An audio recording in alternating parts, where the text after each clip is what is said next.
Hi, my name is Joy. I'm gonna be introducing infrastructure on autonomous cars, and I am against it. I'm gonna start off why I am against self-driving cars. My point of inherency is that Google hopes to have self-driving cars within 5 years and highly believes that self-driving vehicles will less likely cause accidents and pollute the environment. But coming from an article, why I'm against self-driving cars says right now technology is arguably making roads and cars more dangerous. Drivers are notoriously bad judges of their own driving ability and are increasingly being distracted by devices, not just text messages anymore, but fully fledged emails, social media alerts, and even videos. They even relax so much, I'm told, that they lose the desire to speed, maybe because they know that they're getting where they're going, and in the meantime can lose themselves in their phones.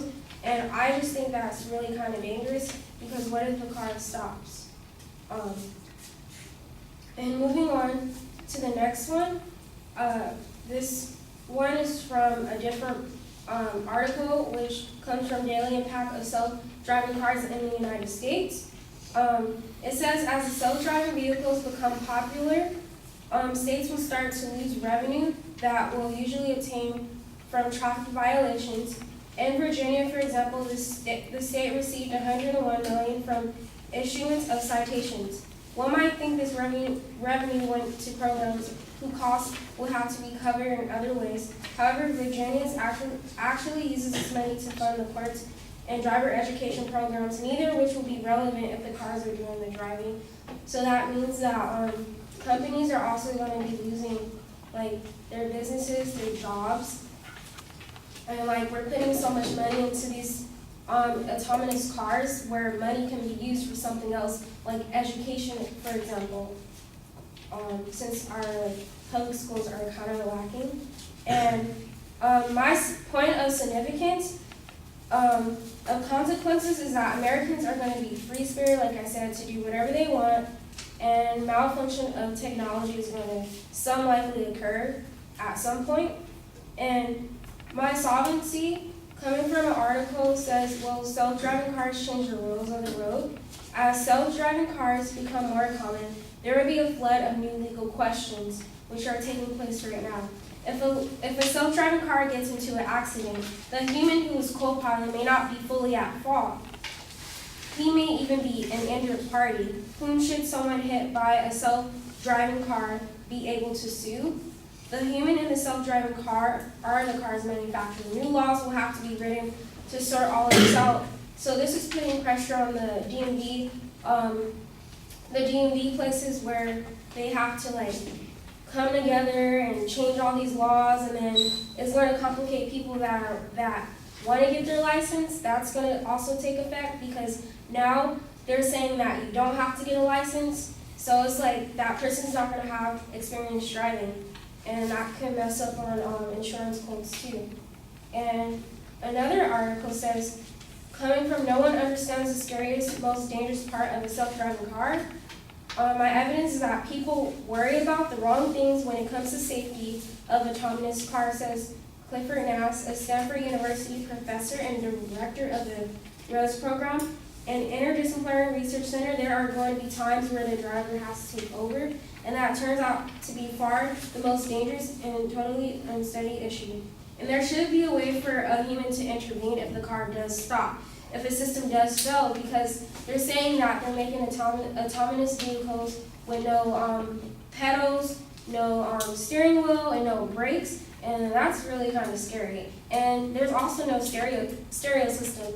So, I mean, there's other options like having an iPod to listen to, but, and the negative thing about autonomous vehicles is that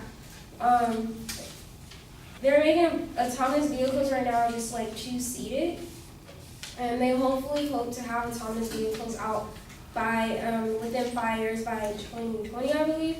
And it's going to pour a lot of money. We're putting our taxes into this, and we don't really realize it. And a lot of people are not ready for change, and it can be really, really scary, because some people are gonna, I feel like half of the population, majority of the population is not gonna be ready for this type of change. And majority of the population can't even afford these kind of autonomous cars because they're going up to like 85 grand. And you can pay like a house note with that. It's just too expensive. People can't afford that.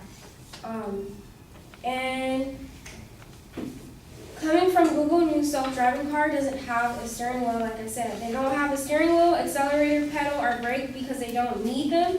Our software and sensors do all the work. The vehicles will be very basic. We want to learn from them and adapt them as quickly as possible, but they will take you where you want to go as the push of a button. And when that push of the button is hit, basically, the autonomous car, they most likely receive other people information when they're driving the vehicle. They pick up other people computer sensors, and they can tell if that person has a ticket or something, and that where a legal privacy issue kicks in, and that can cause like a lot of damage. And also hackers can most likely hack these computer sensors, where they can most likely have two autonomous vehicles basically crash into each other if they wanted to on purpose, because there's always going to be hackers. And coming from a different, I did my briefs, and I'm going to read a little bit from it. My negative response to the effects of autonomous vehicles, coming from an article, a look at the roadblocks facing driverless cars. Google said it plans to make 100 prototype driverless cars.